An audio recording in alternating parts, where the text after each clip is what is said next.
Heboh ini, benar-benar heboh. Sebenarnya Agnes kah yang harus digugat atau penyelenggara? Penyelenggaranya. Nggak bisa tiba-tiba, ya Agnes kan bisa dong sebelum nyanyi bayar dulu bagaimana? Tapi banyaklah penyanyi-penyanyi yang terkenal sebagai penyanyi. Iya, dia nggak punya lagu. Bakatnya memang penyanyi. Itu ya otomatis dia bawain lagu milik orang lain, izin lagi, kan? milik orang lain. Dia menjadi tidak melawan hukum. Kalau dia bayar, kalau dia tidak bayar, ya berarti dia yang melawan hukum. Kan banyak kasus-kasus lain, penyanyi-penyanyi lain yang selama ini tinggal nyanyi-nyanyi aja, sementara promotornya nggak pernah bayar juga, bisa digugat. Sudah begini, boleh nggak Agnes menggugat Holy Wings?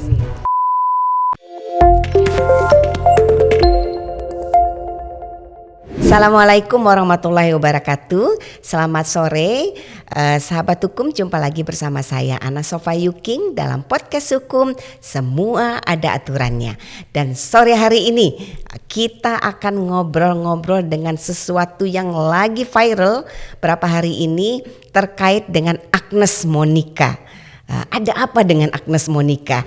Ada putusan ya yang menyatakan bahwa Agnes Monica dijatuhi denda ya untuk membayar ganti rugi sebesar 1,5 miliar. Ada apa sesungguhnya? Sudah hadir di hadapan kita seorang narasumber kita yang saya biasa panggilnya Udo. Beliau adalah advokat, praktisi hukum, tetapi juga adalah penyanyi dan pencipta lagu. Orang mengenalnya dengan nama The Singing Lawyer. Selamat datang Udo, Singing Lawyer kita. Saya senang sekali hari ini bisa kehadiran rocker. Kita selalu bilangnya rocker lawyer gitu ya. Pasti kalau lawyer itu udah nggak ada yang nggak tahu yang namanya Kadri Muhammad. Thank you. Ya, Kadri Muhammad, beliau senior saya sebenarnya, tapi saya lebih senang bro gitu, biar kelihatan akrab. Jadi beliau mengawali karirnya sebagai lawyer dari tahun 93 ya. Lumayan lama sih. Dari tahun 93 sudah mengawali karirnya sebagai lawyer, lebih banyak corporate ya. Kemudian sekarang kayaknya beliau udah nggak butuh duit. Ya, udah nggak butuh kerja juga. Jadi lebih banyak nyanyi. Walaupun sebenarnya beliau adalah orang otak yang ada di balik begitu banyak pekerjaan strategis sebagai lawyer. Thank you. Assalamualaikum. Waalaikumsalam. Apa kabarnya Udo? Baik. Oke, kita mau ngobrol nih Udo. Putusan Agnes Monica. Heboh ini, benar-benar heboh.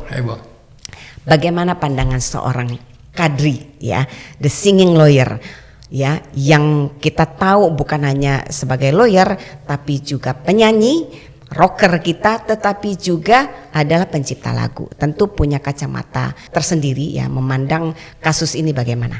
Oke, ya, putusan pengadilan niaga kasus gugatan Ari Bias ya, terhadap perbuatan melawan hukum dari Agnes Monica ya, dalam konteks di mana Agnes menyanyikan lagu ada di 3 tempat ya, di suatu kafe ya, satu grup kafe ya, klub malam ya, di Jakarta, Surabaya, dan satu lagi saya lupa ya, pokoknya ada tiga tempat gitu ya, di mana Agnes terbukti dianggap bersalah dan melawan hukum ya. Sehingga dia harus didenda mengganti kerugian, ada denda sebesar 500 juta satu tempat pertunjukan. Nah ini terus tentu saja di kalangan teman-teman musik, ekosistem musik, itu satu keputusan yang juga mengagetkan ya. Kenapa? Karena begini, saya mau mulai dari satu statement dulu ya, baru nanti kemudian saya kupas melalui aturan-aturan regulasi yang ada. Statementnya bahwa yang membayar royalty ya di dalam performing rights ya, di dalam performing right untuk hak cipta khususnya musik itu adalah penyelenggara. Ya. Harusnya penyelenggara. Tetapi kali ini Agnes dipersalahkan. Ya. Nah ini dari situ itu satu statement ya. Nah dasarnya apa? Ya. Dasarnya kalau saya langsung aja kepada kesimpulan bahwa ada undang-undang hak cipta. Ya, ada pasal yang menyebutkan, sebelum saya masuk ke pasal, saya mau menyampaikan bahwa undang-undang hak cipta itu ya tahun 2014 itu adalah memperkenalkan suatu konsep namanya Extended Collective License atau LMK, Lembaga Manajemen Kolektif. Manajemen kolektif. Ya. Oke. Artinya untuk performing rights diperkenalkanlah skema LMK. Berarti bahwa untuk bisa mendapatkan haknya pencipta itu mendaftar di LMK. Ya. Oke, jadi semua pencipta wajib mendaftar di MK. Ya. Oke. Ya. Saya menyampaikan itu wajib, walaupun tidak terlalu wajib. Ya, tetapi kan peraturan pemerintah kan menyatakan memang itu adalah satu-satunya lembaga. Satu-satunya. Ya kan? Ya. Ada undang-undangnya, ya, ada peraturan pemerintahnya, ada permennya, dan kemudian ada Permen Kumham dan juga ada SK Kumham. Oke. Nah ini satu konstruksi undang-undang regulasi yang mesti dilihat dari atas sampai ke bawah, termasuk juknisnya dalam konteks ini. Jadi disebutkan bahwa dalam konteks performing rights itu apa sih? Performing right itu adalah rights ya kepada composer ya, atau performer, atau juga diberlakukan sini ada pihak yang dimana user ya harus tunduk kepada aturan mengenai yang ada di dalam undang-undang cipta yang menggunakan skema LMK ini. Oke. Ya. Kenapa begitu? Pada dasarnya ada pasal 9. Jadi hak cipta itu ada hak-hak A sampai ada 9 poin. Ada 9 poin ya. Sampai I ya. Tetapi khusus F, G sama H yaitu pertunjukan ciptaan, pengumuman ciptaan dan komunikasi ciptaan itu performing namanya. Jadi mempertunjukkan suatu ciptaan, ya, mengumumkan, ya, mengannounce suatu ciptaan dan komunikasi ciptaan itu namanya performing. A sampai I tadi hak-hak daripada pencipta yang A sampai I pada dasarnya itu perlu lisensi, perlu izin. Oke. Jadi kalau misalnya kita mau menerbitkan suatu ciptaan atau mau rekam ya, mechanical right ya, untuk melakukan rekaman dia perlu pakai izin. Oke. Kalau nggak dapat izin dari pencipta langsung, maka dia atau pemegang hak cipta ya. Ya pemegang atau pemegang hak cipta, maka kalau dia tanpa izin, maka dia dilarang melakukan penggandaan atau penggunaan secara komersial gitu ya. Oke. Itu defaultnya. Secara komersil. Iya, secara komersial. Oke. Kita ngomong kalau hak cipta itu secara komersial. Ya. Kalau nggak secara komersial maka muncul hak ekonominya nggak muncul. Ya, nggak ada hak ekonomi ya dong kalau tidak karena dipakai hak untuk itu komersil. di hak cipta itu adalah hak ekonomi, ya, sesuatu yang bisa dicapitalize, dimonetize, dan hak moral. Hak moral. Pencantuman nama, tidak boleh dimutilasi liriknya dan lain-lain. Lagu tidak boleh dimutilasi. Kemudian dari tipenya saya membagi dua. Ada mechanical right dan performing right, tentunya adalah right yang lain ya. Tetapi saya fokus di performing rights. Kalau mechanical right itu adalah pada saat saya mau nyanyi lagu, Ana punya lagu, saya rekam. Ya, saya rekam loh, bukan saya tampilkan. Saya rekam tuh saya jual, ya, saya rilis single lagu ciptanya Ana, itu mechanical. Nah, tapi we are not talking about that. Yang kita bahas ini ada performing. Oke. Ana punya lagu, saya tampilin ini di TV, di radio, atau di konser-konser. Kita bahas spesifik mengenai konser. Dan itu ditampilkan untuk kepentingan komersil. Komersial pasti. Kalau nggak komersial nggak muncul ini isunya gitu ya. Jadi pada saat dia ditampilkan secara komersial, performing rights, itu dia nggak kena pasal 9 ayat 2, yang mana pasal 9 ayat 2 bilang setiap orang yang melaksanakan hak ekonomi sebagaimana dimaksud ayat 1 itu sebutin A sampai I ya, hak-haknya ya, wajib mendapatkan izin ya, lisensi ya, dari pemegang hak cipta. Harus dapat izin. Kecuali ini, dia nggak sebutin kecuali, karena emang interpretasinya khusus performing rights untuk pertunjukan, itu dia ada pasal 23 ayat 5 sama 87 ayat 4. Ya. 23 ayat 5 bilang bahwa ini berlaku begitu performing right kita masuk ke skema LMK. Ya. Oke. Kenapa? Karena performing right itu kan misalnya lagu kita yang udah kita rekam mau diputerin di radio. Lagu kita yang udah kita rekam mau diputerin ada di hotel-hotel, di kafe-kafe, baik itu sifatnya fonogram, rekaman-rekaman kita yang diputer-puter di klub malam dan lain-lain gitu ya. Nggak mungkin kita tagih sendiri. Itu sesuatu yang beyond daripada kita bisa collect sendiri. Iya, betul. Makanya disediakan itu adalah LMK. Oke, sahabat hukum ya yang belum tahu, LMK itu adalah lembaga manajemen kolektif. Dan itu diatur, dicantumkan dalam PP nomor di Undang-Undang Hak Cipta, Undang-Undang Hak Cipta dan juga peraturan pemerintah. Udah ada, tapi di PP-nya dan di Permen juga ada. Jadi bukan lembaga yang dibentuk oleh para artis, tapi memang by law itu pemerintah atur. Ya, sudah ada room-nya untuk membuat, dan memang itu diintroduce. Esensi daripada Undang-Undang Hak Cipta itu adalah skema LMK tersebut. Oke. Kenapa? Untuk menampung performing rights. Ya. Karena kenapa? Karena kita nggak bisa nagih-nagih sendiri. Baik karena kita dibagi lagi nih performing rights ada yang namanya phonograms. Ya. Jadi kalau saya rekam, maka rekaman saya itu kan diputer-puter di restoran, di mana segala macam, itu kan mesti bayar. Apa namanya itu karaoke, ya kan? Ya, itu yang sifatnya phonogram. Ya.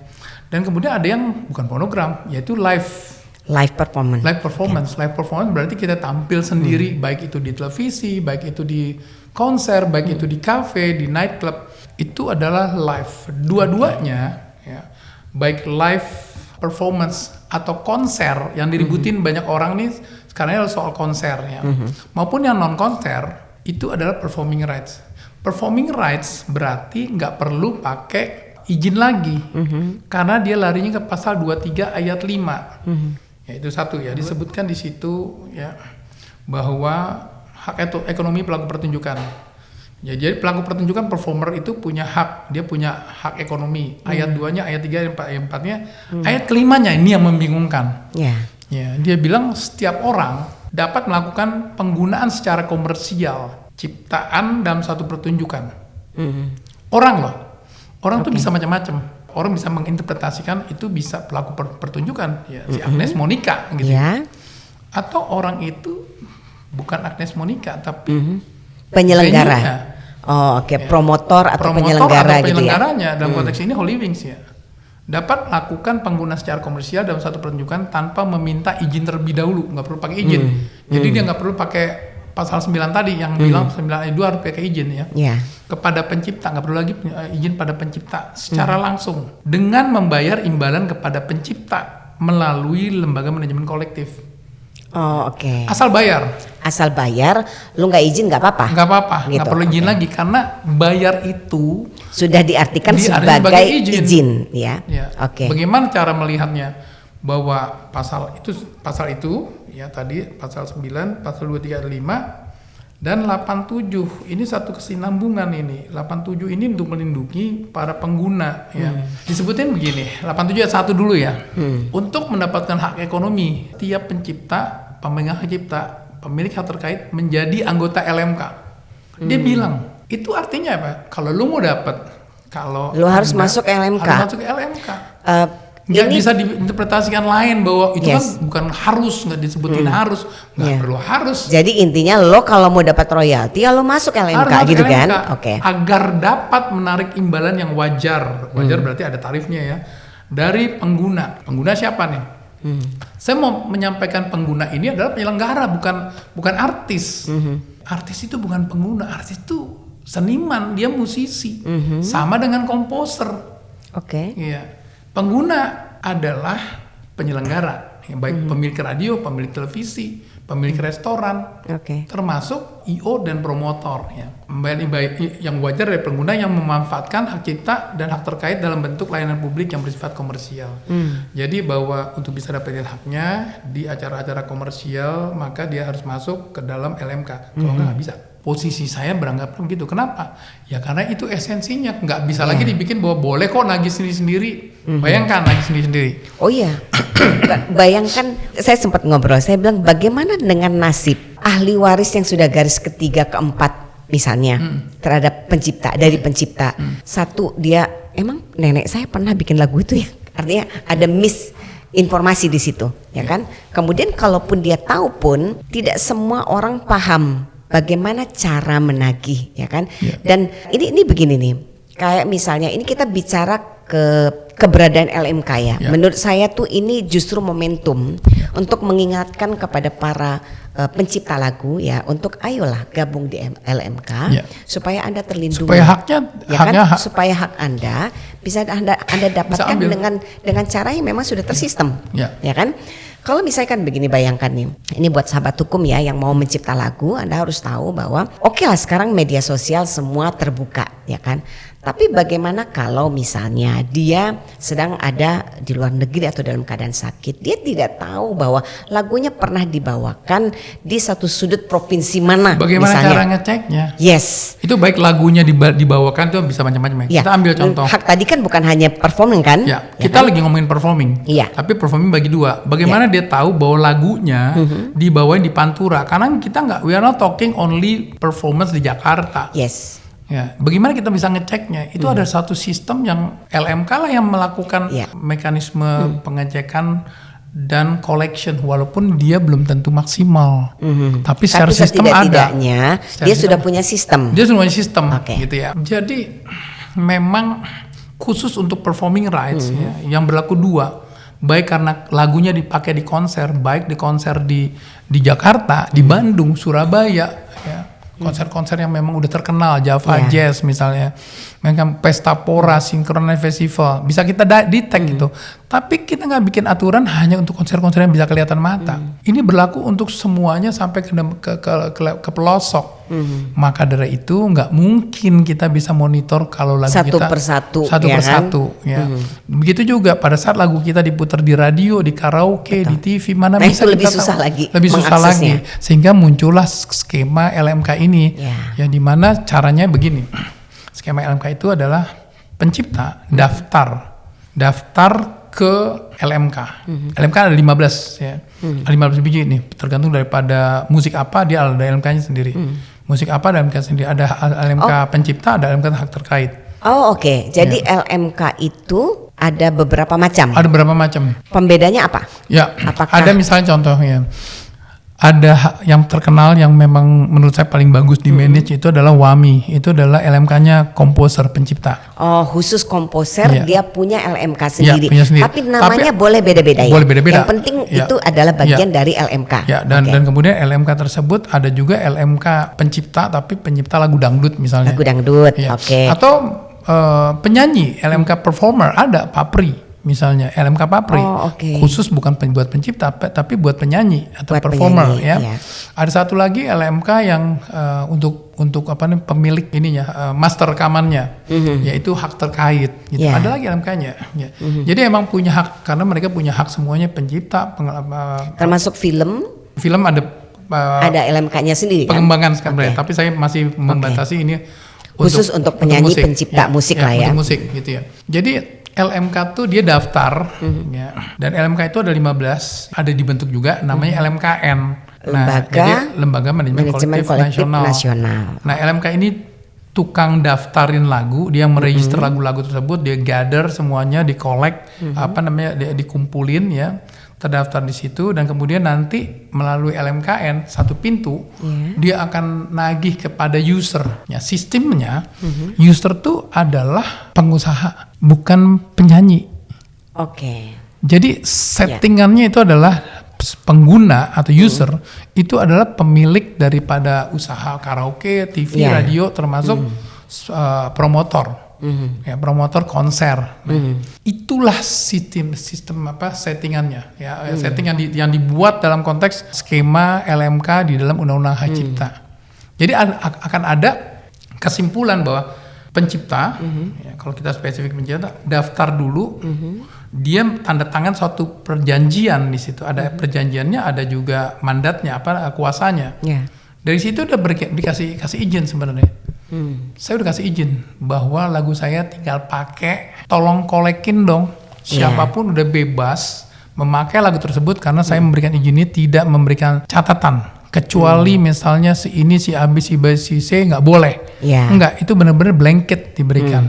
Artinya lisensi dari awal from the beginning udah diberikan kepada pengguna untuk silakan pakai. Tapi kamu bayar. Bayarnya ke LMKN. Ya, LMKN itu tentunya dia punya petugas harian dan lain-lain ya. Bayarnya ke situ, dan kalau udah bayar akan dapat sertifikasinya. Dan bayarnya bagaimana? Khusus konser kita ngomong. Jadi siapa yang menggugat Agnes itu dia anggota kalau nggak salah KCI. Ya. Jadi Ari Bias ini anggota KCI. Bukan anggota, tapi KCI itu bagian dari LMK. Ya kan? Ya. bagian dari LMK. Jadi sesungguhnya Aribias Dia sudah udah masuk memberikan sistem. izin. Udah memberikan Ya izin. kan Agnes untuk menyanyikan lagu itu, tapi lu bayar dong. Ya dia memberikan izin blanket, pokoknya Ya. gunakan bayar. Bayar. Ya. Nah sekarang Tinggal masalah gini. Masalahnya LMK ya, LMK ini sudah kolek pembayaran belum? Royalti Itu belum? isunya. Gitu. Ya. Tapi dari awal saya mau jelasin bahwa Aribias sudah masuk di dalam sistem. Ya. Dia ada di KCI. Ya. Berarti dia sudah mendatangani suatu kuasa bahwa tolong dong LMK melalui LMKN untuk bisa kolek Kolek ya. dari user. User itu bukan pencipta. Yes. Si LMKN itu Penyelenggara kan? Ya, LMKN itu kolek kepada Pelaku usahanya. Ya. Konser itu berdasarkan tarif. Jadi Undang-Undang Hak Cipta itu walaupun misalnya kurang jelas melihat pasal 23 ayat 5 atau 87, kita lihat ada tarif nih, ada SK tarif, SK Kumham. Kumham kan sudah mengeluarkan ya SK. Ada tarifnya, ya ada tarif yang Nah, tarif diajukan. itu berlaku nggak selama ini? Berlaku. Oke. Jadi kalau misal konser 2,5% dari harga tiket yang kontrol siapa? Iya Pak, Ya, penyelenggara. penyelenggara dong, Bukan promotor. Agnes Monica. Iya. Dan dibayarkan setelah konser. Nggak bisa tiba-tiba, ya Agnes kan bisa dong sebelum nyanyi, bayar dulu. Bagaimana cara pembayaran itu after event. Yes. Iya. Kalau ya nggak, paling tidak komunikasi dulu, bikin di kontrak, boleh aja Agnes bisa masukkan siapapun penyanyinya masukkan di konser bahwa tolong dibereskan itu royalti ya. Ya, siapapun, saya nggak ngomongin Agnes, punya kontrak yang lebih bagus memang mencantumkan itu. Iya, supaya nanti ada kewajiban. Tapi kalau dia nggak bayar, siapapun artisnya bikin kontrak secara taking precaution untuk menyebutkan bahwa kewajiban daripada penyelenggara atau promotor untuk memastikan itu dibayar. Kita cuma punya kontraktual loh. Yes. Nah Tetap aja dia bisa nggak bayar. Masalahnya adalah siapa yang tanggung jawab kalau terjadi siapa yang begini. bertanggung jawab? Sehingga kita mesti lari di pasal 23 ayat 5 itu sendiri. Siapa yang tanggung jawab? Iya, yang Pasal- dianggap sebagai orang yang bertanggung jawab membayar royalti apabila ada pertunjukan. Nah, itu kan jadi pertanyaan nih. Betul. Ada Siapa? yang hakim berpendapat bahwa ya penyanyinya, seperti putusan Agnes. Makanya ya kan? supaya itu yang membuat akhirnya menurut saya gempar Yes. jagat ekosistem, karena dengan demikian implicitly bahwa sekarang menjadi tanggung jawabnya penyanyi. Dan itu berbahaya sekali. Ya, itu berbahaya sekali. Iya. Tapi sebelum sampai situ, saya melihat bahwa kenapa saya bisa bilang bahwa yang harus bayar itu penyelenggara, karena itu tadi bahwa melihatnya adalah pasal 23 ayat 5. Ada satu lagi pasal 87 ayat 4. Ya, itu tentang LMK. Tidak dianggap sebagai pelanggar undang-undang ya. Pemanfaatan ciptaan dan atau produk hak terkait secara komersial oleh pengguna sepanjang pengguna telah melakukan dan memenuhi kewajiban sesuai perjanjian dan LMK. Jadi dia kalau siapapun dalam konteks ini pengguna paling nggak menjadi ilegal kalau dia bayar. Iya, sepanjang Anda bayar royalti, Maka ini semua aman. aman. Ya Sekarang kan? masalahnya adalah kita di challenge. Kalau ternyata dia tidak bayar, ya jadi nggak aman nih. Pasal 23 ayat 5. Tapi kalau dari pasal itu berarti yang punya kewenangan menggugat bukan pencipta atau pemegang hak cipta, Nah, tapi masalah- LMK dong. Itu dia exactly Yes. yang saya mau sampaikan. Begitu si Aribias udah menjadi anggota KCI, dan which is sudah itu adalah menyerahkan bagian dari LMK. bagian dari LMK, Ya kan? dan dia sudah menyerahkan ya, Sudah memberi izin lah memberikan ya. izin. Satu memberikan izin, kedua yang akan menggugat itu dia sudah menyerahkan hak tersebut Hak dia menggugat itu sudah jatuh kepada LMK. kepada LMK atau LMKN. Yes. Itulah yang terjadi ya. Sehingga pada saat itu bukan belum tentu dong gitu ya. Enggak, ini ada kita bicara ini secara konsep taken as a whole. Bahwa ini kita bicara tata kelola. Tata kelola royalti adalah bahwa pencipta menyerahkan meregister lagunya, menyerahkan bahwa siap pakai, tolong kolek ya, dan kemudian kalau ada apa-apa tolong sekalian gugatin. Iya. Dan kemudian kepada siapa pengguna? Pengguna siapa? Bukan penyanyi. Pengguna itu orang yang mesti bayar. Orang yang bayar siapa? Ya pengusaha. Ya. Ya Penyelenggara, promotor, dalam konteks ini. atau Kenapa? pemilik kafe, pemilik Apa dasarnya? Nggak ada di pasal Iya. di dalam undang-undang itu menyebutkan pengguna itu adalah promotor. Enggak. Itu ada sesuatu yang memang mesti diisi. Yes, ini momentum untuk perbaikan-perbaikan. Betul, itu momentum ya kan? perbaikan. Tapi Undang-undang saya hak cipta. mengkonstruksikan bahwa enggak, itu bukan kembali lagi, itu adalah kewajiban dari penyelenggara. Kenapa?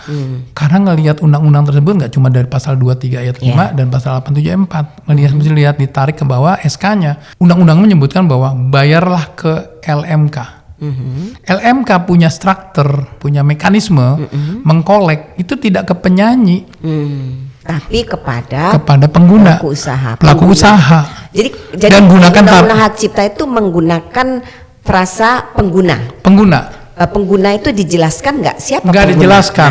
Ada sebenarnya pengguna, ada dibilang pengguna itu adalah apa tuh? Ada definisi, tapi nggak menyebutkan pengguna tersebut adalah penyelenggara, nggak nyebutin ya. Tapi ada definisi penggunanya kok. Jadi penggunaan secara komersial, nggak disebutin pengguna itu. Apakah pengguna itu adalah penyelenggara? Enggak. Nah, kita mesti menggunakan di sini interpretasi berdasarkan satu, selain melihat pasal tersebut, kedua lihat SK-nya bahwa pengguna mesti bayar nih. Ya, pengguna atas penggunaan tersebut mesti bayar pada LMK. Oke. Dan LMK menggunakan SK tarif. Jadi LMK nggak ngedil berdasarkan harga yang bebas. Tarif sudah itu ada standarnya ya. Udah standar. Tarif itu misalnya gini, pengunanya itu adalah hotel, dia akan menggunakan jumlah kamar. Oke. Kalau restoran jumlah tempat duduk misalnya. Radio, TV itu jumlah iklan tahun itu yang dipakai. Itu yang dipakai berdasarkan benchmark yang ada berlaku di luar di internasional, kurang lebih gitu ya. Jadi memang pengguna tersebut informasinya yang tahu adalah promotor. Kalau bicara mengenai total sales, ya bukan si penyanyi. Kalau bicara pertunjukan ya. Ya. Oke. Ya, bukan si penyanyi yang tahu itu. Nah, kemudian lihat lagi bahwa norma kebiasaan, best market practice-nya itu adalah sumber hukum loh. Ya, teori sumber hukum termasuk norma kebiasaan. Norma kebiasaan bahwa LMK melalui setting konsepnya dia, skemanya dia, itu berdasarkan tarif mengalamatkan berkomunikasi untuk lu bayar itu kepada penyelenggara. Oh, jadi alamat penagihan itu ditujukan kepada penyelenggara. Dan baik itu misalnya sifatnya radio, televisi, karaoke, ya tiap tahun dia mesti bayar. Apa aja yang dipakai. Ya, begitu juga konser. Penyelenggaranya adalah promotor. IO tuh sebenarnya cuma yang diminta untuk mengurus event. Tapi kalau promotor emang kegiatan dia bikin promotor untuk penyanyi sendiri jual tiket. Dia dominasi mengambil benefit ke ekonomi itu adalah lebih kepada si promotor.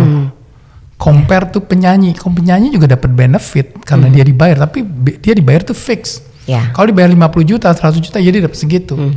Tapi kalau namanya bohirnya nih dalam satu konser, ya penyelenggara. Ya, termasuk misalnya gini, kadang-kadang banyak penyanyi itu kan yang dikontrak untuk nyanyi di perkawinan. Ya, jadi penyelenggara ya bisa IO, ya kan bisa IO, bisa juga yang jadi jadi sebenarnya yang meng-hire jadi penyelenggara tuh maksud kita tuh yang kita maksud di sahabat hukum tuh yang meng-hire artis itu, yang appoint dia untuk nyanyi, yang ngebayarin dia. Nah, itulah yang harusnya bayar royalti. Betul. Ya, bukan si penyanyi. Kalau kita memang interpretasinya bahwa penyanyi yang bertanggung jawab sebagai performer, ya dia harus proportionately ya dengan pemain gendang, pemain ketipung, karena dia performer semua, dia dapat benefit. Bukan dia aja, ya kan? Jadi bukan dia aja, gitu. Betul. Dia sebagai performer, kalau dia sampai harus dibebankan sebagai yang bertanggung jawab. Tapi masalah gini, norma kebiasaan nggak pernah penampil performer itu di charge bayar royalti. Selalu kebiasaannya ya, pada prakteknya norma kebiasaannya yang menjadi tentunya itu menjadi sumber hukum juga dong, ya kan, karena itu prakteknya sudah dijalankan berulang kali sehingga dia menjadi sumber hukum. Betul. Sehingga melihat menginterpretasikan pasal 23 ayat 5 mengenai siapa ini pengguna, siapa definisi pengguna itu siapa, dan yang dibebankan untuk membayar itu royalti tersebut siapa. Itu harus lihat. Ya itu tadi SK tarif, norma kebiasaan, kemudian skema daripada undang-undang hak cipta ini. Kalau melihat undang-undang hak cipta, apa makna di undang cipta? Nomor satu kita mesti kulik tuh sebenarnya naskah akademisnya dulu bilang apa sih? Kenapa ini muncul undang-undang ini? Kenapa ada LMK? Itu kelihatan bahwa undang-undang hak cipta pada situ dibuat memang memperkenalkan konsep ini.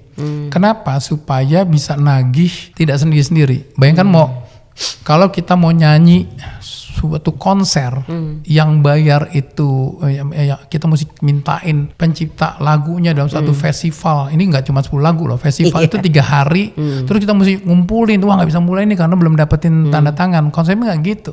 Kita nggak minta langsung satu-satu, tapi kita cukup bayar kepada LMK. LMK ada mekanisme bahwa semua orang itu belum tentu terdaftar. Ya, yang nggak terdaftar, jadi nanti dibayarnya 2% daripada misal total biaya cost 10 miliar, 2% berapa? 200 juta. 200 juta dikasih ke LMK.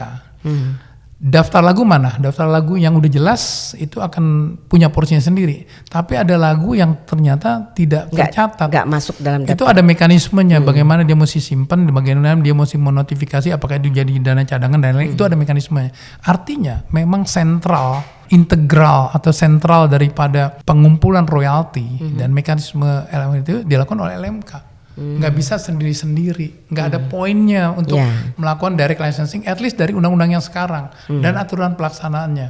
Nah, ada konsekuensi hukum nggak ya? Kalau pencipta lagu ini tidak masuk dalam LMK? Ya dia nggak dapat haknya secara teori. Kan, secara teori. Secara teori nggak dapat haknya, tapi ya, dia punya kan haknya itu tetap ada dana yang kalau nggak salah ada mekanisme dia simpen untuk kemudian dia akan tanyakan ini apa namanya. Oke. Jadi LMK juga punya ada mekanisme itu. Kalau misalnya nggak didapat orangnya, maka kemudian itu dijadikan dana untuk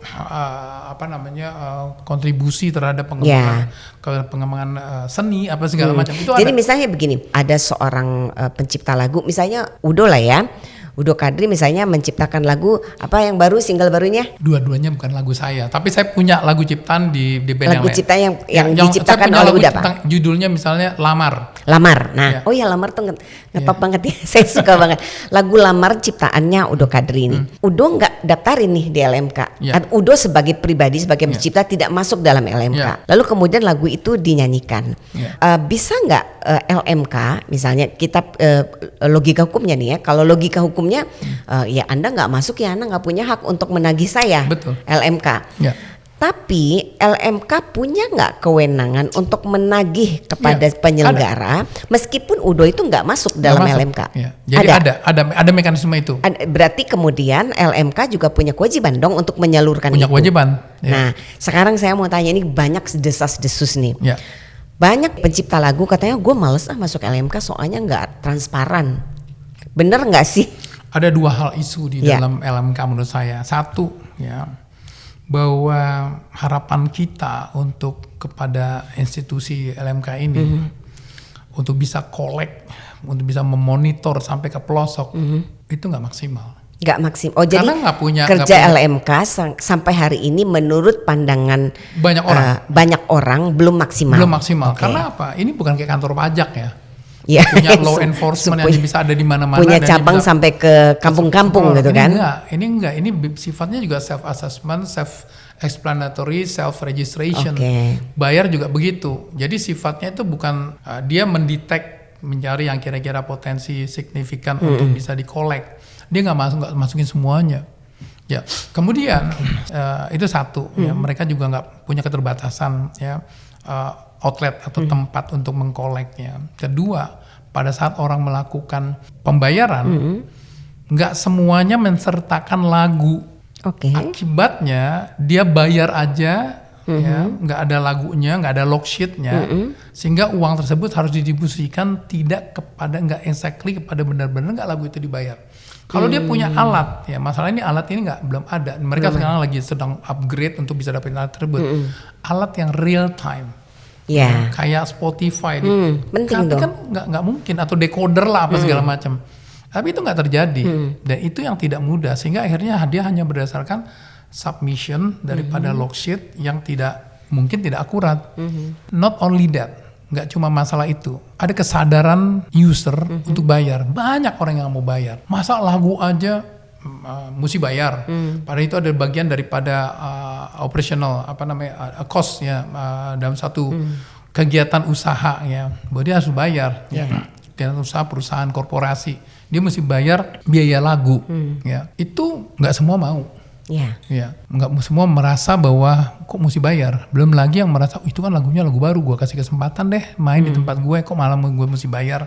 Ya. Justru gue sebagai misalnya promotor yang sudah terkenal memberikan kesempatan kepada band-band ini membawakan lagunya supaya dia dikenal, mestinya dia bayar sama gue. Ya. Gitu. Nah itu tuh masih ada mindset itu belum masih ada.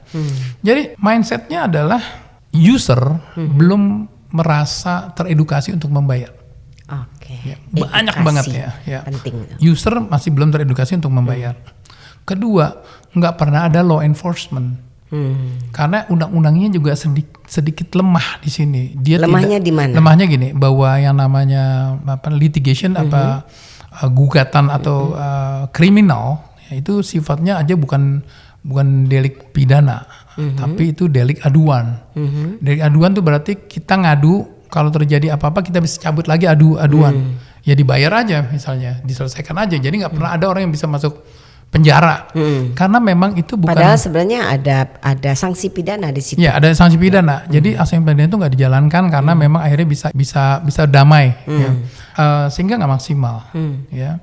Sehingga orang juga merasa bahwa delik aduan tersebut kriminal sanksi kriminal itu baru diberlakukan pengaduan kalau perdatanya nggak selesai. Ya, jadi gini, nih saya mau edukasi juga sahabat hukum ya. Jadi terkait undang-undang hak cipta nih. Ini prakteknya nih dong, karena kita juga litigator, ada dua ya. Kalau dia sudah masuk dalam LMK, maka sebenarnya LMK yang punya tanggung jawab penuh untuk memperjuangkan hak anggotanya. Betul. Ya, pencipta lagu dan atau pemegang hak cipta.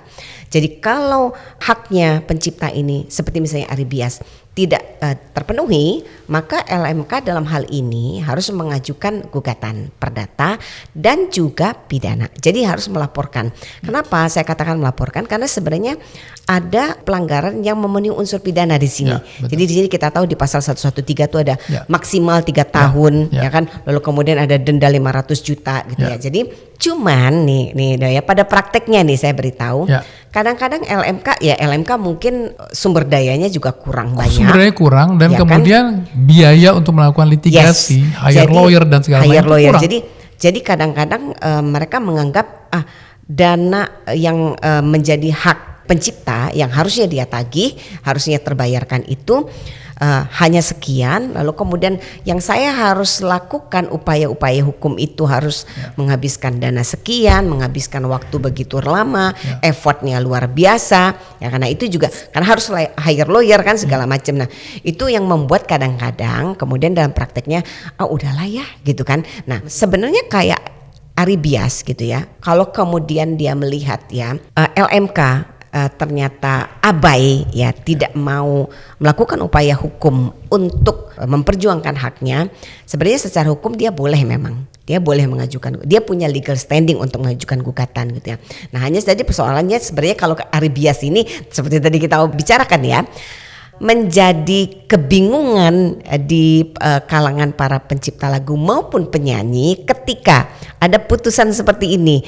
Orang kan jadi bertanya-tanya nih Udo, sebenarnya Agnes kah yang harus digugat atau penyelenggara? Penyelenggaranya. Nah, kalau kita menilik dari analisanya Udo tadi ya sebagai praktisi hukum, saya sependapat ya bahwa dapat disimpulkan secara hukum sesungguhnya ya yang harus digugat itu bukan penyanyinya tetapi penyelenggara. Penyelenggara itu bisa promotor, bisa IO, bisa siapapun yang memang terbukti secara hukum dialah yang meng-hire, dialah yang membayar. Karena gitu. Memang menurut regulasi yang mesti nggak cuma dari undang-undang, lihat semuanya keseluruhannya sampai ke tarif, sampai kemudian kebiasaan norma kebiasaan sampai kemudian yang maksud daripada filosofi kenapa undang-undang hak cipta itu dibuat dan kenapa harus ada LMK yang mana LMK punya sistem ya mintanya kepada pengguna bukan mintanya kepada penyanyi.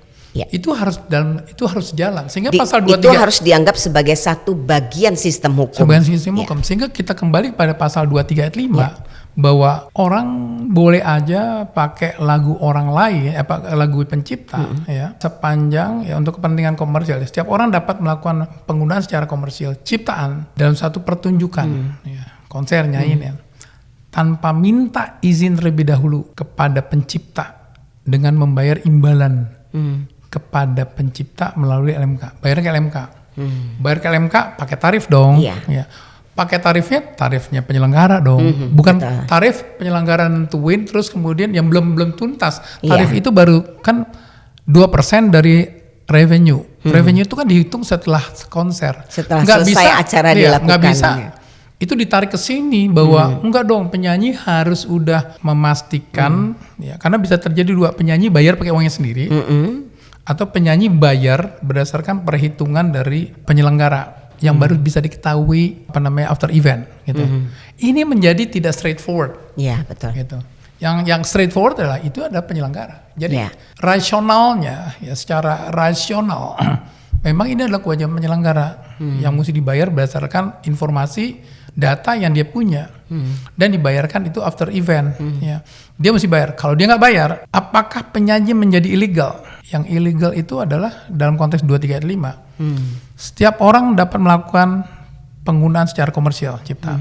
Setiap orang itu bukan penyanyi, tapi Holy Wing ya, atau penyelenggara atau siapapun ya, penyelenggara boleh menggunakan lagu tadi dalam satu event di dalam klub malamnya dia tanpa minta izin terlebih dahulu kepada pencipta. Holy Wing loh.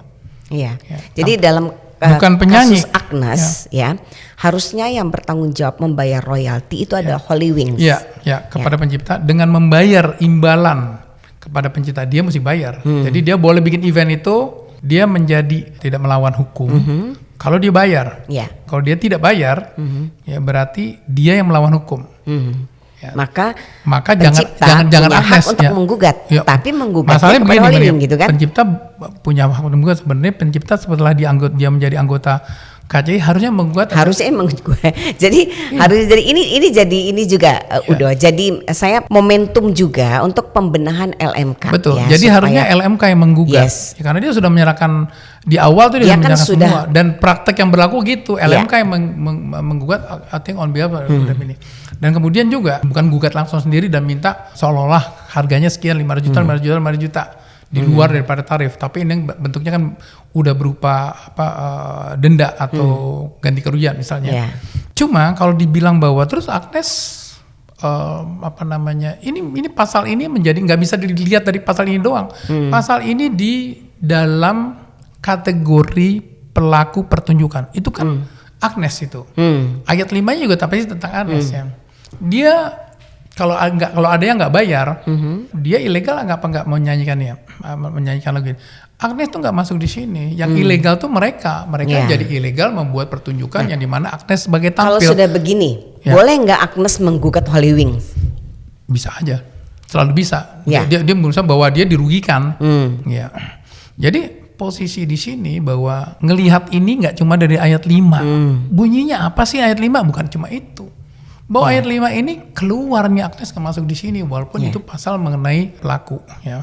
Dia boleh tampil di situ dan kemudian tanpa lisensi ya dengan syarat bayar. Tapi from the beginning lisensi udah dapat pada saat si Aribias itu masuk di dalam LMK. Dia udah kasih lisensi lagu bebas. Mau siapapun juga interpretasi ini lagu bebas dipakai oleh user. Untuk tujuan komersil apapun, ataupun kalau interpretasi di sini yang saya sampaikan itu salah, udah dapat juga lisensinya dari awal. Nah, putusan hakim itu menyatakan bahwa dia nggak dapat lisensi. Oh enggak, lisensi itu by law sebenarnya sudah diberikan. Udah diberikan, ya kan, oleh siapapun pencipta atau pemegang hak cipta lagu yang masuk di LMK. Ya, jadi emang ini terus terang aja ketemu lawyer debat pasal ini itu macam-macam. Iya. Cuman tinggal masalah kita nanti lihat aja di pengadilan. Tapi ini siapa yang benar gitu ya. Ya saya berharap walaupun sih dia banding ya. Ya, dia akan lakukan kasasi kalau ini pengadilan. Kalau niaga kan langsung kasasi ya. Harusnya. Tapi maksud saya di sini jangan sampai hakim itu memberikan pertimbangan yang penerapan hukum yang keliru. Ya, karena kalau dia keliru akibatnya akan banyak kasus-kasus lain, penyanyi-penyanyi lain yang selama ini tinggal nyanyi aja, sementara LMK-nya, promotornya nggak pernah bayar juga, bisa digugat. Ya, jadi begini. Muncul itu akan menjadi waduh lawyer sibuk banget ngurusin kayak Betul. beginian gitu. Jadi concern kita sebenarnya nih, karena ini edukasi hukum ya. Jadi concern kita sebagai praktisi hukum, putusan apapun ya, di tingkat manapun, putusan pengadilan, tentu yang menjadi concern kita adalah pertimbangan hukumnya. Kalau hakim kemudian misalkan ya membuat pertimbangan hukum yang keliru, nah ini berbahaya sekali sebab putusan ini kan menjadi jurisprudensi. Ya kan? Dan ini menjadi presiden tidak baik. Presiden tidak baik. Walaupun tentu harus di retrial lagi. Ya, gitu. walaupun ada kita sama. bisa kasasi ya kan. Tapi itu menjadi satu patokan dan mengencourage orang untuk kemudian kalau gitu saya bisa dong kan gitu dan kan. itu bayangkan lalu tinggal di target aja artis-artis semua pasti sekarang yang kira-kira duitnya banyak. Ya, yang duitnya banyak. Iya. Padahal kan undang-undang tidak membedakan artis yang kaya boleh disikat, yang nggak kaya nggak usah lah, kasihan. Nggak begitu. Undang-undang kita ngomongin aturan hukum nih. Kita ngomongin certainty. Yes. Kalau itu nggak ada, itu uncertainty. Ya Kita enggak kok, ini cuma kita aja. Pokoknya bagian dari misalnya gini, nggak boleh dalam konteks melakukan revolusi terhadap atau perbaikan terhadap sistem ini dengan hanya mengatasnamakan misalnya komposer-komposer tertentu atau artis-artis tertentu. Loh ini kan semua kan pada saat kita membuat enggak lah, mulai sekarang kita pakai direct license saja dan dipaksakan di undang-undang yang udah bertahun-tahun seperti ini, ternyata boleh nagih sendiri, enggak ada dasar hukumnya di sini. Ngapain gua di LMK gitu katanya kan? Iya. Jadi bisa terjadi begitu. Mau ubah dulu undang-undangnya, tapi mesti diingat undang bisa diubah. Tapi apakah benar kita mengkolek langsung? Karena kalau ada orang yang dibolehkan, ada opsi dong boleh kita ngolek langsung. Ya semua mau kolek langsung. Iya. Bayangkan konser nggak mulai-mulai kalau ternyata mana yang gue bisa tahu penyelenggara. Bagaimana gue bisa tahu bahwa ya lagu-lagu tertentu punya si X misalnya. Dia tahu lah ini pasti gue mesti direct license nih, gue mesti kulonungun ke sana minta harganya berapa. Mungkin juga mereka punya sistem yang bisa harganya distandarkan gitu ya. Tapi bottom line yang namanya direct license itu mungkin ada dua kemungkinan. Satu, bisa saja harganya bebas. Ya. Jadi pasar bebas gitu ya. Jadi pasar bebas. Yang kedua adalah bisa saja karena kita minta lisensi langsung, dia bisa nolak. Yes. Jadi dan itu bingung banget pada saat satu orang bilang lagu ini gua nggak mau dibawain sama si A. Itu bagaimana? Seperti nih, saya jadi ingat kasusnya Ahmad Dhani dan Once. Iya. Nah, itu keduanya orang-orang terkenal bisa kenal. Tapi orang lain punya. Tapi ini menjadi presiden juga. Jadi presiden. Bahaya. Jadi kalau misalnya orang lain selain Ahmad Dhani yang tidak terkenal dan orang penyanyi selain Once yang juga terkenal bisa dong begitu loh. Ya kan? Like and dislike. Pokoknya gue nggak suka, lo nggak boleh nyanyi ini. Nah itu boleh nggak? Jadi maksud saya begini, memang nggak ada undang-undang ya sampai hari ini yang melarang seseorang menyanyikan lagunya. Kecuali hak moral. Ya jadi boleh. Kalau pada dasarnya lagu begitu udah. Ini karena apa? Spirit daripada undang-undang cipta ini adalah ke depan, udah future. Ya perubahan juga harus ke depan. Di mana trading transaksi daripada lagu itu harus cepet. Gak pakai nunggu-nunggu lagi minta tanda tangan notaris dulu deh penjualnya. Ini udah langsung benar-benar tek gitu loh. Dan bagaimana dengan yang sistem digital? Iya, ini udah pakai digitalisasi, kita masih minta lisensi langsung. Kita masih minta tanda tangan dan harus tanda tangan basah lagi katanya kan. Harus ada saksi, kita. ada metre, cok tangan. Iya betul. Jadi ini nggak berpikir nggak ke situ. Ini udah waktu yang cepat. Iya. Sistemnya bukan lagi sistem orang mau dihukum, tapi remunerasi. Kita launch ini lagu bisa didengar kalau dengan gratis, kalau itu nggak komersial, tapi begitu komersial dia mesti bayar. Bayar kemana? Ini kesini bayar. Jangan sampai gara-gara nggak puas sama sistem LMK atau LMKN-nya mengakibatkan kemana-mana nih, sampai padahal dia mesti menyerang penyelenggara, ya, yang mindsetnya mesti dirubah harus bayar, tapi dia memilih nggak mau bayar, malah penyanyi yang disikat. Ya. Itulah yang menjadi suatu hal yang nggak LMK nih dong. Ya. Tadi belum kejawab nih. Ya. Nih contohnya Udo kan punya lagu dong, ya kan. Ya. Jadi Udo ini kan selain praktisi hukum, tapi juga penyanyi, ya rocker. Dan juga punya beberapa lagu, menjadi pencipta lagu. Ya. Udo termasuk yang sudah mendaftarkan ke LMK atau tidak? Dapat. Sudah daftar tapi minim memang. Ya sebagai karena orang yang sudah masuk di LMK. Karena sudah persis siapa yang muterin lagu saya. Oke. Saya bukan. Nah ini kita nggak ngomongin laku nggak laku nih. Ya betul. Tapi udah ada sistemnya. Yang ini yang diributkan oleh beberapa teman-teman mereka dapatnya kecil. Kenapa bisa dapat kecil? Ada dua hal. Satu, mereka mempermasalahkan transparansi bla bla bla ya. Yang kedua adalah nggak ada yang bayar. Memang nggak ada yang bayar. Nggak ada yang bayar karena memang ada problem mengenai collection. Termasuk konser yang bayar sedikit, paling dikit tuh konser. Ya, jadi yang diributin itu adalah bisa konser. Yang lain mereka nyerah. Oke. Menyerah tuh dalam konteks komposer-komposer yang sekarang memang tergabung protes. Itu ya udahlah kalau untuk kolek ke karaoke selain LMK, tapi untuk konser dia pengen supaya itu decentralized dan harusnya bisa dibikin real time. Which is good sepanjang tata kelolanya ada. Terus terang saya bukan against atau membela LMK apa. Saya terus terang membuat ini menjadi suatu tatanan, ya mencari suatu tatanan tata kelola yang paling sehat. Jadi kita bicara ini kan bukan ini sahabat hukum juga harus paham, khususnya LMK ya. Kita diskusi ini bukan dalam konteks untuk mencari kelemahan atau kesalahan LMK, ya, tapi tentu dari peristiwa-peristiwa ini kita bisa menarik hikmah ya, bahwa mungkin inilah momentumnya bagi LMK untuk lebih membuat sistem yang lebih modern, yang berbasis digital ya kan, kemudian sistemnya mungkin lebih tadi istilahnya Udo tadi, jadi bisa diukur benar-benar real time gitu ya, secara real time berapa sih uang yang masuk. Nah kemudian transparansi ya kan, nggak ada leak. Yes. Nah kemudian tentu LMK juga harus paham betul bahwa once Anda dinyatakan sebagai satu-satunya lembaga yang membawahi para pencipta lagu dan pemegang cipta untuk mendapatkan royaltinya, maka Anda juga punya kewajiban hukum kalau ya ada anggotanya yang royaltinya tidak terbayar lalu menginformasikan ke LMK, maka LMK punya kewajiban hukum untuk menggugat, untuk memperjuangkan hak royaltinya para anggota. Dengan cara apa ya? Digugat. Kalau ada pidananya lapor polisi gitu. Nah itu mungkin ini koreksi buat LMK ya, masukan lah ya. Tentu kita ingin di sini diskusi ini adalah diskusi yang membangun. Diskusi ya kan? yang membangun. Yang di satu sisi juga memang ada kelompok-kelompok di kalangan musisi ini terpecah. Sehingga memang harus dicari. Ini dibutuhkan leadership sebenarnya. Saya dengar Melly Guslow itu sedang menginisiasi untuk melakukan amendment terhadap undang-undang hak cipta. Harus segera itu. Ya, nggak cuma mengcover mengenai masalah digital ke depan, tapi juga masalah royalti. Nah, memang cuma tidak gampang ini pada saat gini aja sebenarnya, merubah undang-undang, mengubah undang-undang. Itu harus bikin naskah akademis yang tepat. Karena kita mesti melihat ini harus ada pros cons SWOT analisis, manfaat dan mudaratnya suatu sistem itu diberlakukan.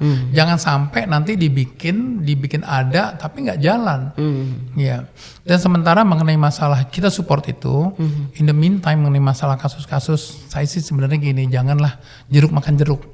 Ya. Jadi antara teman itu gugat, habis itu kemudian udah dibuat perdata. Ini kan perdata yang menang mau dipidanakan juga itu kan. Betul. Buat apa gitu? Ini kan sebenarnya circle ini mutual simbiosis. Orang yang menyanyi selama ini merasa nyaman-nyaman aja, emang udah prakteknya begitu. Dia pikir undang-undangnya sudah mensupport itu. Dan menurut saya undang-undangnya sebenarnya memang sudah mensupport itu. Dia bisa nyanyi, tinggal nyanyi. Ya, orang lain yang mesti bayar. Ya. Jangan sampai tiba-tiba nggak bisa ya. Terus kok gue jadi dihukum nih? Iya kan? Lah. Sementara sebenarnya antara pencipta dengan penyanyi itu kan saling. Numpang nanya yang membuat. Saya sempat nanya, saya bilang, musisi coba jujur deh, apakah dari kalian itu banyak yang menyanyi tanpa minta izin dari penciptanya secara langsung? Jawabannya sering. Most of the time kita nyanyi, kecuali memang beberapa musisi tertentu. Musisi indie tuh dia hanya menyanyikan lagu karyanya sendiri. Ya. Tapi banyaklah penyanyi yang terkenal sebagai penyanyi. Iya, dia nggak punya lagu. Bakatnya memang penyanyi. Itu ya otomatis dia bawain lagu milik orang lain izin lagi, milik orang lain, udah pasti milik orang lain semuanya, nggak pakai izin bener-bener tok saya mau nyanyiin, tiap mau nyanyi tanda tangan, nggak ada begitu. Karena dia tahu yang bayar itu adalah bohirnya, yang penyelenggara. Itu udah bertahun-tahun, udah menjadi norma kebiasaan. Terus itu dirubah, kaget lah itu yang penyanyi-penyanyi loh nggak boleh ya. Wah gimana ini? Jadi gimana dong? Muncullah gugatan-gugatan bahwa sejak tahun ini sampai dengan sekarang dibilang itu nggak pernah dibayar. royaltinya. Kamu masuk ke dalam LMK nggak? Enggak. Itu pasti banyak. Yeah. Udah orang yang menggugat juga masuk ke LMK, dia gugat langsung atas nama dirinya terhadap ternyata baru sadar gara-gara kasusnya Agnes Monica ternyata harusnya minta izin sendiri ya, dibilang gitu. Padahal ya enggak. Kan itu kan Hukum. putusan hakim tuh harus memperhatikan, harus benar-benar melewati suatu kehati-hatian ya untuk bisa menghasilkan suatu keputusan yang tidak meresahkan. Itu loh. Jadi bicara mengenai adil, kita kerja sama-sama bahwa memang banyak pencipta itu yang belum mendapat kesejahteraan ya. Mesti disampaikan beda antara royalti sama orang yang nyanyi dapat fee. Karena yang royalti itu dia akan terjadi pengulangan, dia tinggal tunggu di rumah, dia dibayar karena lagu karyanya tersebut ya. Kalau orang nyanyi itu bayar konde, bayar hairspray, latihan gym, make up segala macam. Latihan otomatis vokal, dia dapat gede. Terus ya kemudian kan? apakah Kelelahannya. Makanya dan kemudian sometimes dia keluar uang sendiri loh. Iya. Untuk bisa promo itu untuk supaya dia bisa mengincrease, memberikan value kepada lagu yang tadinya masih raw. Jadi itu mesti lihat, belum ada banyak orang yang penyanyi udah berbisik ke saya. Tahu gitu ya udah deh. Sekarang juga nggak usah aja take down aja itu lagu-lagu yang ada suara saya. Dibilang itu kan kamu yang juga menikmati dapat hasilnya. Ya take down aja saya nggak mau, udah. Kan nggak kondusif. Betul. Ya, itu satu hal yang nggak kondusif di mana akhirnya penyanyi minta supaya di take down aja. Nggak boleh lagu saya diperdengarkan masih untuk keuntungan pencipta. Pencipta atau biasanya pencipta itu yang pencipta yang bos, pencipta yang punya label, masternya dia yang punya, dia yang ciptain terus dinyanyiin sama penyanyi. Udah kalau gitu saya larang.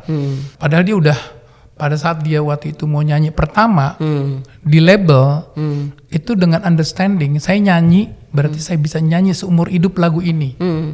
Bukan berarti ini saya baru rilis lagu Carmila nih. Ya saya udah tanda tangan atau lagu Bare Solo ya nih. Terus kemudian mulai besok saya udah nggak boleh lagi buat apa saya rekam? Iya kan. Yang memberikan value daripada lagu tersebut sampai akhirnya punya value adalah si penyanyinya. Ya kan? Makanya si penyanyi sama komposer itu dia satu line. Satu line dia harus berbagi, beberapa teman menyampaikan bahwa mungkin yang protes bahwa ya harus dibikin fair. Nah ini fair, yang kita mencari titik fair ini yang kita mesti ini. Tapi jangan sampai kita malah menggugat penyanyinya. Itu. Oke. Nah ini nih menarik nih ya buat sahabat hukum, khususnya para penyanyi. Mulai hari ini ya Anda harus berhati-hati ya memperhatikan kontrak.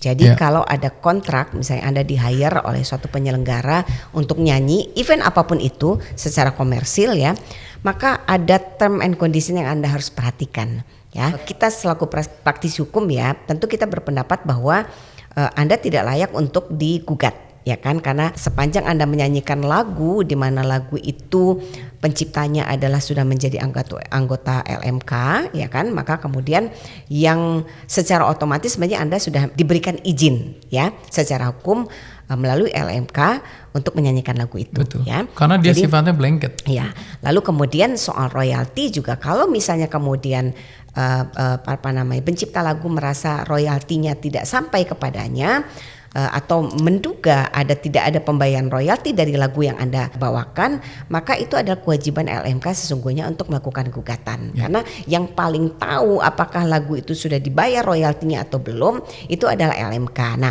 tetapi meskipun demikian ya, untuk sahabat hukum khususnya penyanyi, kita memberikan saran ya, kalau Anda dikontrak untuk menyanyi, perhatikan bahwa harus ada kata-kata bahwa klausul ya, bahwa nilai yang Anda terima adalah sudah bersih. Ya kan, nilai bersih di luar royalti. Jadi harus ada penegasan. Karena meskipun tanpa penegasan itu sebenarnya Anda tidak layak untuk digugat, tapi demi kepentingan kepastian hukum ya, supaya Anda juga tenang. Karena ini banyak begini udah artis-artis penyanyi ya, kalau gitu saya nanti nyanyi gimana dong, saya bisa digugat dong. Semua ketakutan sekarang nyanyi ya kan. Nah, untuk menjawab ya ketakutan itu, nggak masalah, Anda boleh nyanyi kapan saja. Tapi ingat, kontrak Anda harus ada klausul yang menegaskan bahwa royalti bukan kewajiban Anda. Itu satu hal. Ya, kita mesti spesifik. Ada kontrak yang bilang bahwa kita terima net biaya-biaya yang mungkin Timbul, yang mungkin timbul itu menjadi tanggung jawab Anda, termasuk royalti. Yes. Tambah lagi kalau mau ya, bahwa apabila terjadi suatu gugatan dari pihak manapun juga terhadap performance kita di dalam acara kamu mengindemnify resiko itu menjadi tanggung jawab kamu. Betul. Tapi itu kan negosiasi. Seorang penyanyi yang berkelas seperti Agnes bisa punya posisi untuk melakukan itu. Tapi kalau penyanyi masih medium gitu ya, belum tentu bisa. Ya. Apalagi sekarang gini, promotor atau penyelenggara bertanya dong, oh putusannya yang tanggung jawab bukan si penyelenggara ya kasus Agnes, malah Agnesnya. Ya ngapain juga gue mau tanda tangan kalau ditodong oleh pencipta, oleh penyanyi bahwa yang tanggung jawab adalah penyelenggara, karena menurut presidennya yang tanggung jawab itu adalah penyanyi. Ngapain juga gue extend namanya my liability. Nah ini bahayanya putusan itu kan, ini. Jadi putusan itu putusan bisa kemana-mana. Padahal bertahun-tahun yang kurang baik kan? Iya betul. Bertahun-tahun yang ditargetin itu adalah penyelenggara. Suddenly dibilang enggak, orang udah putusannya udah ini ya udah. Sekarang gue nggak mau. Termasuk itu yang di konser, termasuk nanti gini, termasuk di radio. Di radio sama dong. Apa bedanya di radio sama televisi kalau di konser ternyata yang bayar artis? Radio diminta nggak mau bayar lagi dong, ya kan? Minta aja sama penyanyi yang ribuan dia putar, iya kan? Bukan gue kan, yang nyanyi kan penyanyi, dia aja yang itu bayar. Kan logik apa bedanya? Ya kan? Bagian penting banget yang bisa akhirnya merusak untuk suatu tujuan yang memang bagus, ya meningkatkan income atau pendapatan daripada pencipta, tapi jangan sampai mengganggu secara melakukan restrukturisasi sistem ya. Kita setuju, sebenarnya kita pasti mendukung supaya pencipta itu mendapatkan lebih bagus. Sebenarnya gini, isunya adalah karena collectionnya belum bagus. Karena orang belum bayar, walaupun sedikit 2%, tapi orang belum bayar. Mau dinaikin berapa persen juga kalau nggak bayar ya nggak bayar. Jadi sebenarnya law enforcement yang mesti diedukasi, law enforcement. Jangan kemudian tiba-tiba jadi penyanyinya, itu kan nggak benar. Ya betul. Penyanyi sama komposer gitu loh. Banyak kemudian komposer juga penyanyi. Agnes itu juga komposer loh. Iya kan. Dia mostly lagu-lagunya itu dia juga diciptakan. Dan satu saya dengar juga bahwa ada yang tiba-tiba bilang, ya udah mulai sekarang kita ada dua hal yang menariknya. Jangan bawain lagu Indonesia deh, ribet. Bawain lagu asing aja, itu satu. Nah, itu kan ya satu hal yang rasanya nggak seharusnya kita bikin mematikan industri musik tanah air dong. Jangan sampai sedemikian frustrated gitu. Iya betul. Kemudian yang kedua bahwa ya mulai sekarang ngarang-ngarang dong sendiri, jangan bawain lagu orang lain. Lah, bakatnya Harvey Maleholo ya bukan apa. Contohnya Harvey Maleholo ini. Ketahuan umurnya. Ketahuan umurnya. Ya dia cuma nyanyi sama Tikus Endang. Jangan disuruh ngarang gitu. Kan ada ada talent-talentnya ya, ada bakat-bakatnya gitu loh. Gitu loh. Maksud saya masih begitu. Janganlah dijadikan bahwa enggak, tanggung jawab adalah performer. Performer yang tanggung jawab. Agnes berarti tukang kendang, tukang kecimpring juga dapat juga. Tuh. Karena secara teori dia kena. Kan undang-undang nggak menyebutkan kalau dia bilang udah performer mesti bayar. Siapapun yang ada di panggung itu kena bagian tuh. Ya, ada tarifnya, harusnya dia mesti bayar. Tarifnya apa? Tarif nggak jelas, makin nggak jelas. Tarifnya tarif itu tadi 2% daripada yang saat ini tarif tuh di address. Nilainya berapa sih 2% ya? 2%. Jadi kalau bisa bikin konser dari misalnya dari total sales, misalnya terjual untuk konser yang bagus misalnya 10 miliar, 2% itu berarti ya 200 juta. Kepada pencipta dibagi itu, penciptanya ada 10 misalnya 10 lagu, ya dia dapat seorang 20 juta. Kalau konsernya itu yang size-nya gede, gitu. Kalau selebihnya yang konser-konser cuma 1 miliar budgetnya, pensi-pensi gitu, ya cuma dapat 20 juta bagi rame. Betul. Tapi itu kan salah satu sumber.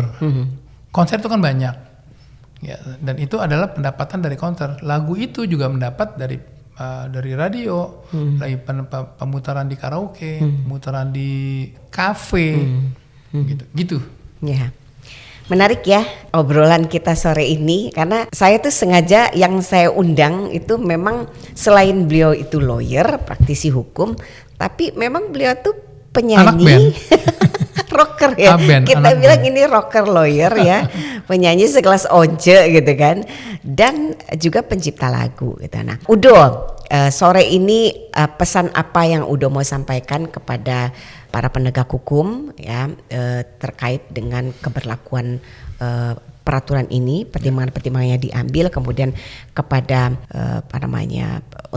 kepada pemerintah ya, kepada DPR untuk perbaikan undang-undang ini apa saja yang harus dilakukan, lalu kemudian kepada subjek hukumnya ya, kepada para penyanyi, para pencipta khususnya ya, apa yang harus menjadi perhatian supaya ekosistem industri musik kita ini bisa tumbuh dengan baik dan penegakan hukumnya juga baik gitu.